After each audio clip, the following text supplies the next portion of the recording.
meus queridos companheiros apaixonados por história. O cangaço foi um movimento social armado, contextualizado por disputas políticas por terras e lutas pela honra. O cangaço teve como área de domínio a região do semiárido do Nordeste brasileiro, em que a miséria e a desigualdade social afligiam a população. Este movimento ocorreu nas últimas décadas do século XIX e a primeira metade do século XX. O cangaceiro era caracterizado pelo sertanejo que vivia uma vida seminômade em bando, vestindo roupas de couro, armados com peixeiras, punhais e rifles. O cangaceiro mais conhecido nacionalmente foi Lampião, mas no vídeo de hoje não irei falar sobre ele, mas sim sobre o ingresso de Maria Bonita e de outras mulheres no cangaço, compreendendo seu papel dentro dos bandos, e apresentarei a biografia de 3 cangaceiras que deixaram suas marcas na história do cangaço. Mas antes de assistir ao vídeo, não esqueça de deixar o seu like, acione o sininho para sempre ser notificado quando vídeos novos forem postados e inscreva-se no canal, isso ajuda muito o canal a crescer. E desde já agradeço por sua companhia.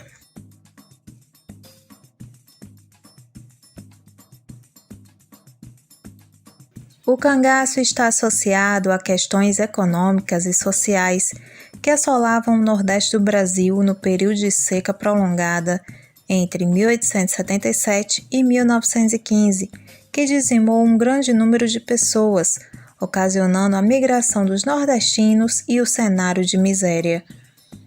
Neste período surgiu as políticas clientelista e coronelista, que seria a relação de dependência entre a população carente e os grandes proprietários de terra. Os cangaceiros Virgulino Ferreira da Silva, Lampião, Cristino Gomes da Silva Cleto, Corisco e José Ribeiro Filho, Zé Sereno, foram os principais cangaceiros que atuaram neste período. Cada um deles tinha seu próprio bando, que atuava em regiões específicas do sertão. Os principais enfrentamentos dos cangaceiros eram contra as tropas oficiais dos estados e contra as tropas de jagunços, mercenários contratados por fazendeiros.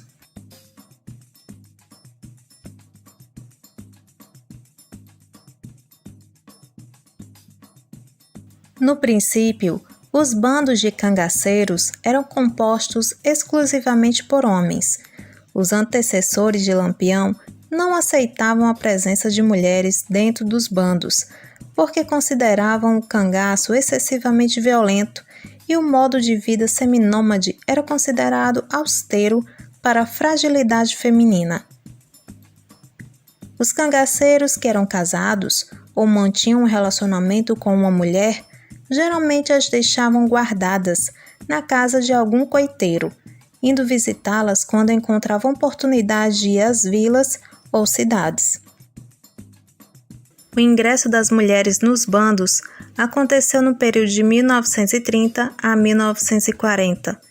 Muitas mulheres viam no cangaço um mundo novo, cercado de histórias fantásticas e pela possibilidade de desfrutar a liberdade, que configurava numa fuga da vida doméstica, que era o destino estabelecido para as mulheres da época.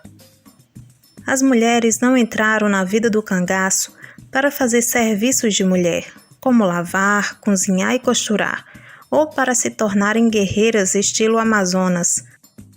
Antes da entrada das mulheres no grupo de Lampião, os homens dividiam entre si os afazeres domésticos no acampamento. Essa prática pouco foi modificada com a chegada das mulheres. As cangaceiras não combatiam e poucas eram treinadas para atirar. A principal função da mulher no cangaço era ser uma companheira fiel e respeitar seu companheiro. Quando o bando se encontrava com a polícia, em geral as mulheres se escondiam, não ficavam na linha de frente nos conflitos. A incorporação das mulheres nos bandos acontecia de 2 maneiras. Em alguns casos foi por escolha própria da mulher e em outros foi de maneira forçada, em que as mulheres eram raptadas pelos cangaceiros e inseridas involuntariamente nos bandos. A vida de uma cangaceira não era fácil, pois vivia na clandestinidade e escondida no meio do mato do semiárido, sempre alerta para qualquer emboscada dos inimigos. O estilo de vida no cangaço não tinha luxo e nem segurança, pois as mulheres tinham que estar sempre alertas, vivendo escondidas, vagando pelo semiárido, correndo o risco de serem presas junto com os cangaceiros. Quando as mulheres engravidavam, tinham que dar à luz em lugares precários e inóspitos, como matagais em solo poeirento. Outro fator também difícil é a violência física que as cangaceiras sofriam dentro dos bandos, caso tentasse sair ou traísse o seu companheiro, ou até mesmo quando enviuvavam e não aceitavam se unir a outro cangaceiro. Isso poderia levá-las a um fim trágico. A vaidade feminina era uma das características das mulheres do cangaço. As cangaceiras mantinham seus cabelos bem penteados com brilhantina, preso com fivelas. O chapéu de feltro, as meias, luvas, sandálias de couro e as cartucheiras estilizadas faziam parte do vestuário das cangaceiras. As cangaceiras mais conhecidas foram Maria Bonita, Lídia e Dadá. As primeiras abdicaram de suas famílias para seguir seus companheiros, que inspiravam o espírito aventureiro, libertário e senso de justiça próprio. E Dadá, que entrou involuntariamente para o bando, mas com o tempo se tornou uma amazona, preparada para liderar um bando.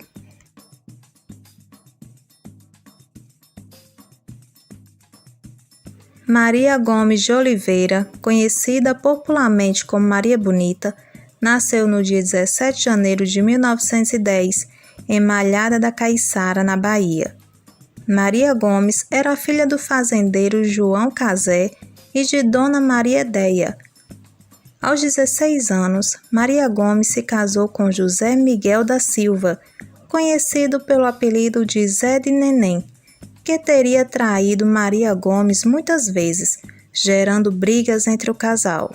Maria Gomes se encontrou pela primeira vez com Virgulino Ferreira, Lampião, quando estava na casa de seus pais, que eram coiteiros, e tinha uma fazenda fincada na fronteira entre os estados da Bahia e do Sergipe. Maria Gomes aproveitou que seus pais davam assistência a Lampião e pediu para que ela fosse apresentada ao rei do cangaço, por considerá-lo um homem valente e imponente. Em fevereiro de 1930, o casal iniciou seu relacionamento e, depois de um ano de cortejo, Maria Gomes decidiu se divorciar de seu ex-marido Zé de Neném e se juntar ao bando de Lampião por vontade própria. No início, Lampião estava relutante com a ideia de integrar Maria Gomes ao seu bando, sendo aconselhado por seu ex-líder, Sr. Pereira, a não permitir a entrada da moça ao grupo. Os companheiros do rei do cangaço também eram contrários à ideia, por considerar que a presença de Maria Gomes poderia semear discórdia e desavença, além de acreditar que a presença de mulheres no bando poderia trazer má sorte, podendo amolecer os homens e até mesmo enfraquecê-los para o combate contra os policiais. Mesmo com a desaprovação de seus companheiros, Lampião foi vencido pela determinação da sua amada, que teria dito: "Estou pronta. Vamos. Se você não quiser, eu quero." Maria Gomes conseguiu o que tanto queria, entrou para o bando e tornou-se a primeira mulher a entrar para o cangaço. Abriu o caminho para que mais de 30 outras mulheres fizessem o mesmo.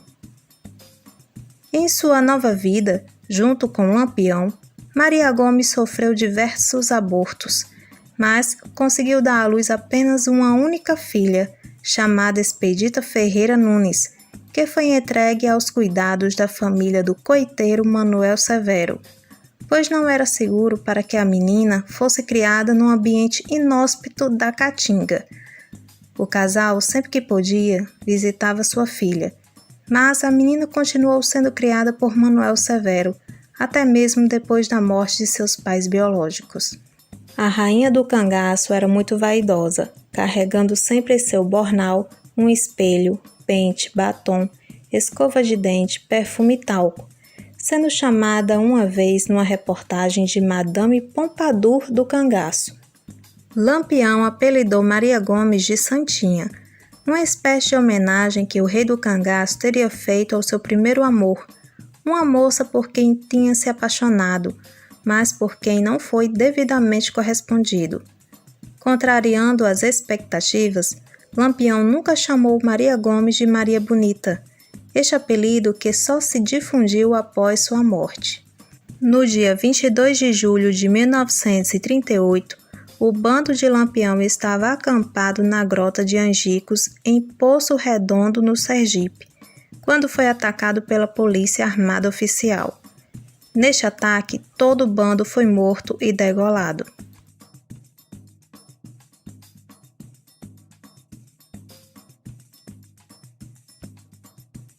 Ségia Ribeiro da Silva, ou conhecida por seu codinome Dadá, nasceu no dia 25 de abril de 1915, em Belém do São Francisco. Dadá era filha de Maria Santana Ribeiro da Silva e de Vicente Ribeiro da Silva. Quando Dadá tinha apenas 12 anos, foi raptada e abusada pelo seu primo, o cangaceiro Corisco, sendo inserida forçadamente no bando como sua companheira. Nos primeiros anos, vivendo no bando, Dadá sofreu muitos traumas decorrentes da violência realizada por Corisco. Porém, com o tempo, a moça teve que se adaptar ao estilo de vida do cangaço e se tornou uma mulher destemida e rígida para ter o respeito dos cangaceiros. Com o passar do tempo, o ódio que Dadá sentia por Corisco foi cedendo espaço por um sentimento que ela considerava ser amor, pois a pobre moça estava longe de sua família e, se tentasse fugir, poderia ser morta pelos cangaceiros. Corisco, talvez arrependido pela maldade que teria feito com Dadá, começou a tratá-la bem, ensinando-a a manejar armas de fogo e até alfabetizou. Em troca, Dadá se tornou uma companheira fiel, que começou a enxergar Corisco como a única pessoa que restou em sua vida. Ao longo dos anos que passaram juntos, o casal teve 7 filhos, que foram entregues aos cuidados dos coiteiros, mas somente 3 deles chegaram à fase adulta. Dadá era uma mulher muito ativa e trabalhadora, auxiliando o bando nos ofícios de costureira, jagunça e parteira. A cangaceira era dotada de uma sensibilidade especial. Ela tinha sonhos, premonições e que contava ao bando. Se ela sentisse a presença de um policial e se de repente tivesse confronto, ela estava pronta para enfrentá-los. Em um ataque realizado pelos policiais em outubro de 1939, na fazenda Lagoa da Serra, em Sergipe, Corisco é ferido em ambas as mãos, perdendo a capacidade para atirar. Então Dadá, por ter grande destreza com o manejo de armas, assumiu o controle do bando em seu lugar. Dadá, por amor a Corisco, sempre estava pronta para protegê-lo, porém ela foi baleada numa troca de tiros com as forças policiais no distrito de Barra do Mendes, em 1940, resultando na sua prisão e morte de Corisco. Enquanto se recuperava dos ferimentos no Hospital Santa Isabel, Dadá escreveu ao político Cosme de Farias, pedindo para defendê-la. Senhor Major Cosme de Farias, os meus respeitos. Tem esta o fim especial em solicitar a vossa alma nobre o favor, um apoio, uma caridade em nome do nosso excelso padroeiro Senhor do Bonfim, em nome dos vossos entes queridos, para que vos compadeça da minha triste situação, da minha grande tristeza. Peço que vós sejais o meu defensor, o meu patrono, nesta causa que existe contra mim, porque eu não sou cúmplice, e me condenaram porque eu era mulher de Corisco, e só o acompanhava porque o destino foi muito falso, me deu como esposa dele. Porém, hoje me encontro inutilizada, sem uma perna, e além disso, condenada sem ter um ente que possa falar por mim, só Deus. E agora essa inspiração, enviada pelo Criador, para apelar para o vosso coração generoso, o qual espero seria atendida. Da humilde Sérgia Ribeiro, Dadá. 2 anos depois, Dadá foi inocentada da acusação de ser cangaceira, vindo a falecer no ano de 1994, em Salvador.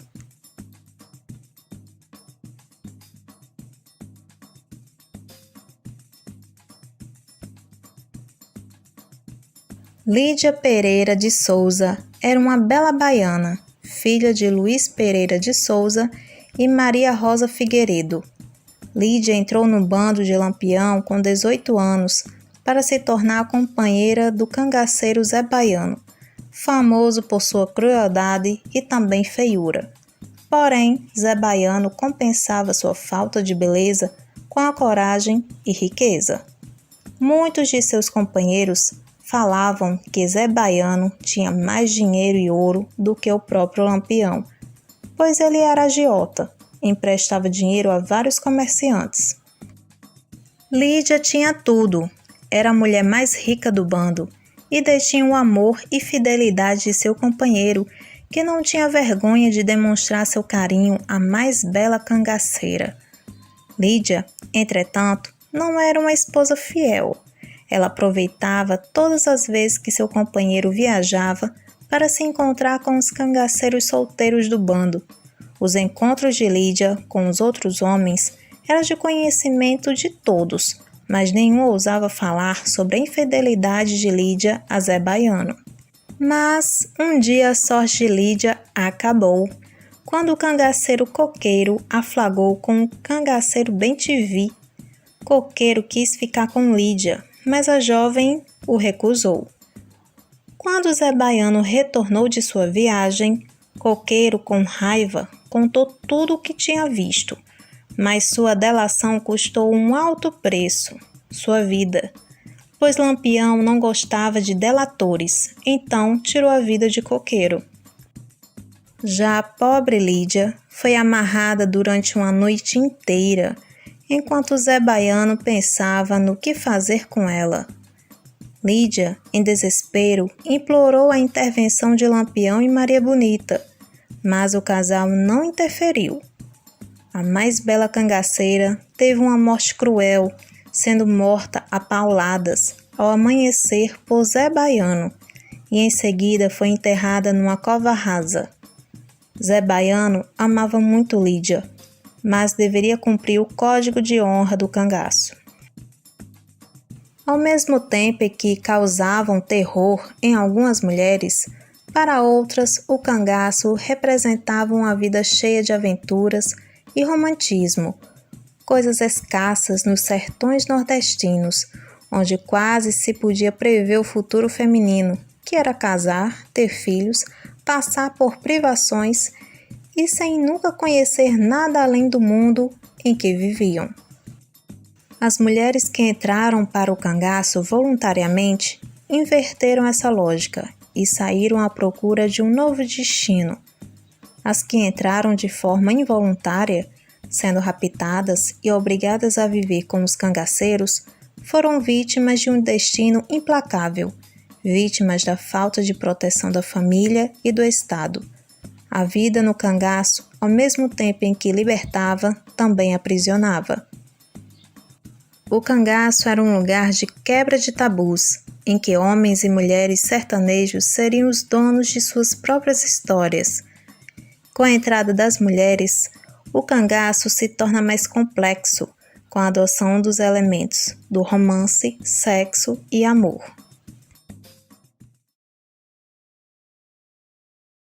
Dulce Menezes dos Santos nasceu no dia 23 de maio de 1923, no estado de Sergipe, nos arredores da fazenda Jerimum. Dulce era filha de seu João e Dona Maria, 2 lavradores de alugado. Dulcinha, como era apelidada, ficou órfã de mãe ainda quando era bem pequena, quando sua mãe sofreu um acidente no trabalho na colheita de algodão e não recebeu a mínima assistência médica do seu empregador. O acidente causou uma forte infecção e a mãe de Dulce faleceu. O fazendeiro que contratou a mãe de Dulce não deu nenhuma assistência nem para o funeral da lavradora e nem para ajudar na criação da menina. Naquela época, os fazendeiros pagavam pouco, exigiam muito trabalho e não ofereciam nenhuma assistência aos seus empregados, semelhando-se a um trabalho análogo à escravidão. Sem contar com a ajuda do fazendeiro, Dulce e seu pai foram ajudados por vizinhos e amigos. Após 6 anos, o pai de Dulce sucumbe à depressão, causada pela precoce morte de sua esposa, e falece também sem nenhuma assistência médica. Com a morte de seu pai, Dulce, agora com 10 anos, passa a ser cuidada por suas irmãs mais velhas.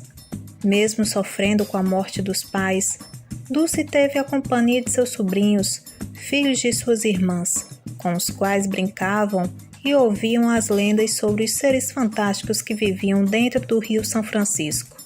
As lendas fantasiosas se misturavam com as histórias reais do bando de Lampião, que não causavam tanto medo, pois a classe social na qual se enquadrava a família de Dulce conheciam muito bem os cangaceiros, servindo muitas vezes como seus coiteiros. Quando Dulce tinha 14 anos, mal podia imaginar que ela se tornaria uma mercadoria de grande valor, podendo ser negociada.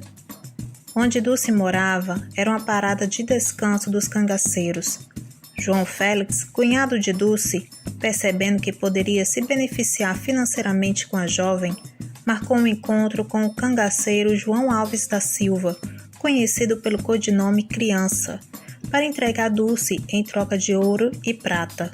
Criança era pertencente ao subgrupo liderado pelo cangaceiro Zé Sereno, ambos subordinados de Lampião. No dia marcado, o cunhado de Dulce levou a jovem para uma festa organizada pelo cangaceiro Zé Sereno, numa fazenda vizinha. João Félix entregou Dulce ao cangaceiro Criança, que a pegou pelo braço e a obrigou a sair do salão onde estavam. Dulce gritava de medo, tentando escapar de Criança, mas o cruel cangaceiro berrou: "Cale a boca, senão te sangro agorinha mesmo."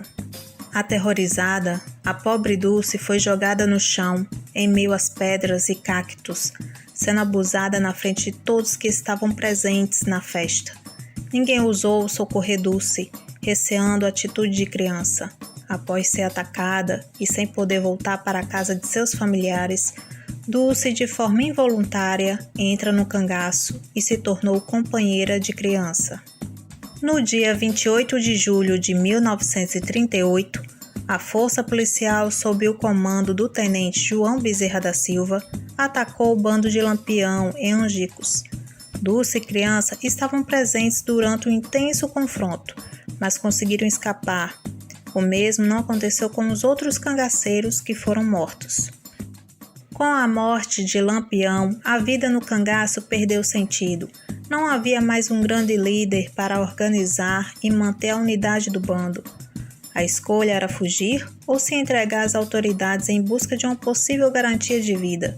Dulce e Criança decidiram se entregar às autoridades e pouco tempo depois obtiveram o perdão presidencial concedido pelo presidente Getúlio Vargas. Após conseguir a liberdade, o casal resolveu abandonar o Nordeste e seguir em direção à região Sudeste, passando primeiro na Bahia, onde trabalharam algum tempo em fazendas da região. Em seguida, foram em direção ao estado de Minas Gerais. Chegando no seu destino, foram acolhidos pelo fazendeiro Antônio Anastácio, conhecido pelo apelido de Jacó, na cidade de Jordânia. Nesse período, Dulce e Criança se separaram e decidiram seguir caminhos opostos. Na época, Dulce tinha 2 filhos com Criança, mas com a separação dos dois, o cangaceiro ficou com a guarda das crianças. Dulce decidiu se casar com Jacó e com ele teve 18 filhos. Quando Jacó morreu, Dulce decidiu mudar-se para o estado de São Paulo com a filha Marta, passando a residir em Campinas, onde, segundo ela, não encontrou a felicidade, pois teve filhos e netos vitimados pela violência da cidade. Dulce faleceu no dia 9 de dezembro em São Paulo, aos 99 anos de idade. Antes de apresentar a biografia de Anésia Cauaçu, é importante compreendermos como se originou o bando Cauaçu, no qual a cangaceira fazia parte. Os Cauaçus foi um grupo de cangaceiros que atuavam no sertão da Bahia na década de 1910, atuando bem antes do bando de Lampião.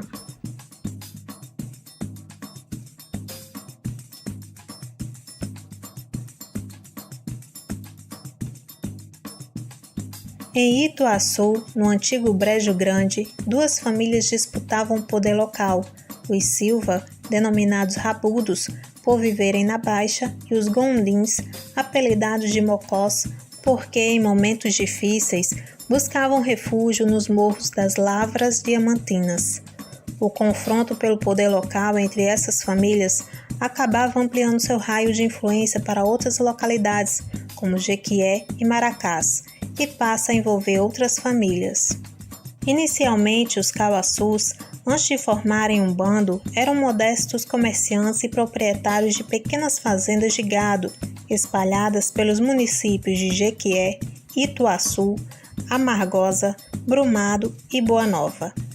Os Cauaçus eram uma família bastante unida, vivendo pacatamente até que um dia um de seus familiares, conhecido como Augusto, negou-se a ajudar Zezinho dos Laços numa emboscada contra os Gondins.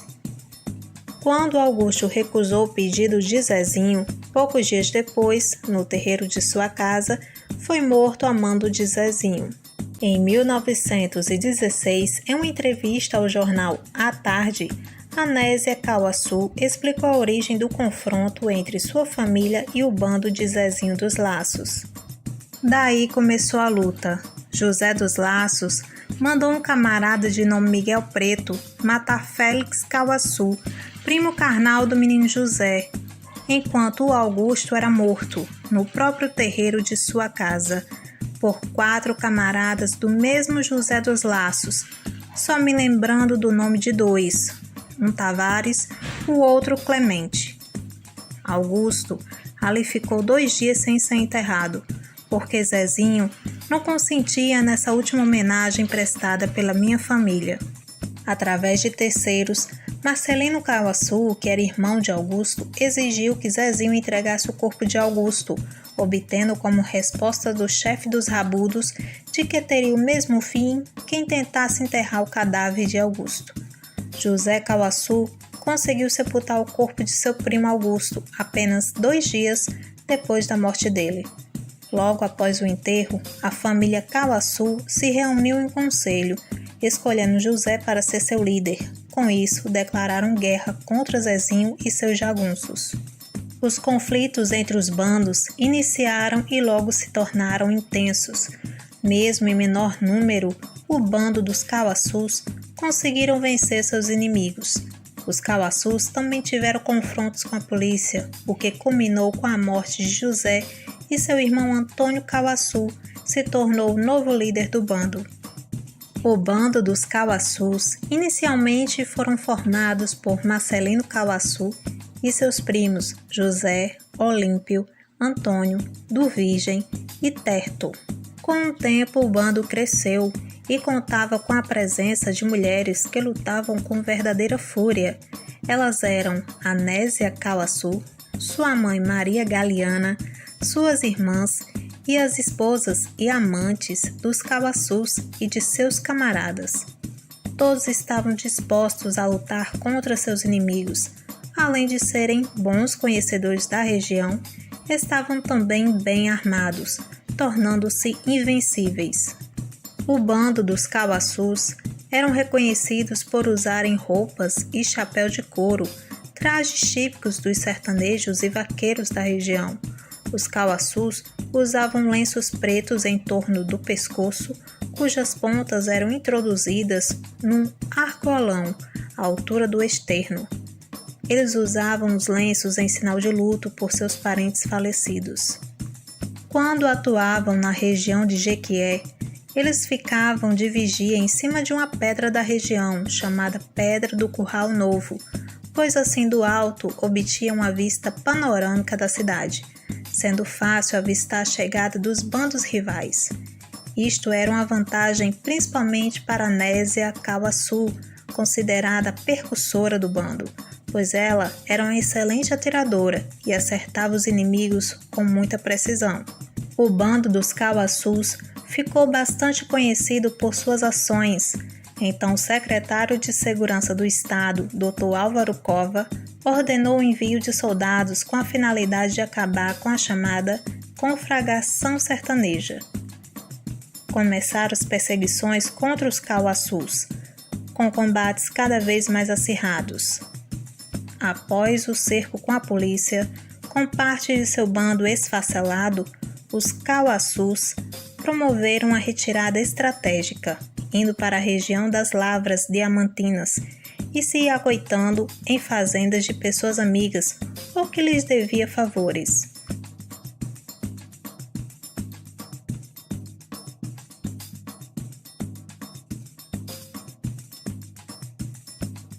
Anésia Adelaide Cauaçu nasceu no ano de 1994, na região de Jequié, no interior da Bahia.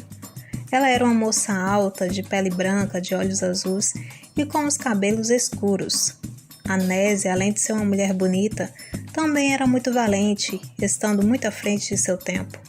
Ela manejava diversas armas e se vestia como um jagunço, usando uma calça de couro que lhe servia para montar no seu cavalo com mais praticidade.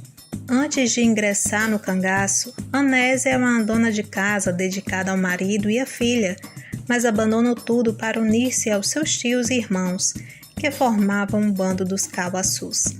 Anésia era carismática e bonita, sendo o membro mais célebre do bando, pois além de ter conhecimentos de táticas de guerrilha e uma mira infalível, ela também jogava capoeira.